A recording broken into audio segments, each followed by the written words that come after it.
மக்களை இங்கே வாங்க, கிட்ட வாங்க. ஜம்பர் இங்கே பாருங்கள், தண்ணி எடுத்து விட்ருக்கோம். நீங்களே பார்க்குறீங்களா? இந்த சைடாக தண்ணி வந்து இந்த வாய்க்காலுக்கு போகுது. ஏன்னா இது வந்து நெல் வந்துச்சு, இதுக்கு மேலே நெல் வளரக்கூடாது.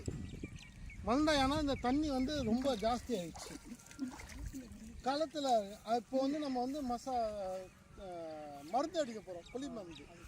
அதுக்காக இதில் இருக்க எவ்வளோ தண்ணி இருக்கோ அந்த தண்ணி எல்லாத்தையும் அடித்து விட்டா தான் நம்ம அடிக்கிற ரசாயன மருந்து வந்து கலவையோடு பிடிக்கும். தண்ணியோடு இருந்தால் கஷாயம் வந்து கலைஞ்சு போயிடும், பயிருக்கு எடுக்காது. புரியுதுங்களா? அதனால் இதில் இருக்க பயிர் தண்ணியெல்லாம் எடுத்து இந்த தண்ணியை காய வச்சுட்டு நாங்கள் அடிப்போம். அதனால் இதை நாங்கள் அடிக்க மாட்டோம். கோவிந்த இது எல்லாமே தண்ணியும் போகும். ஆமாம், இதெல்லாம் கோவிந்தம்மா வீட்டுக்கு போகுது ஐயா. சாரி சார் ஐயா, இது வந்து ஐயா இது பூச்சி மருந்து மிச்சமாச்சுன்னு நீங்கள் குச்சிருவீங்களா ஐயா?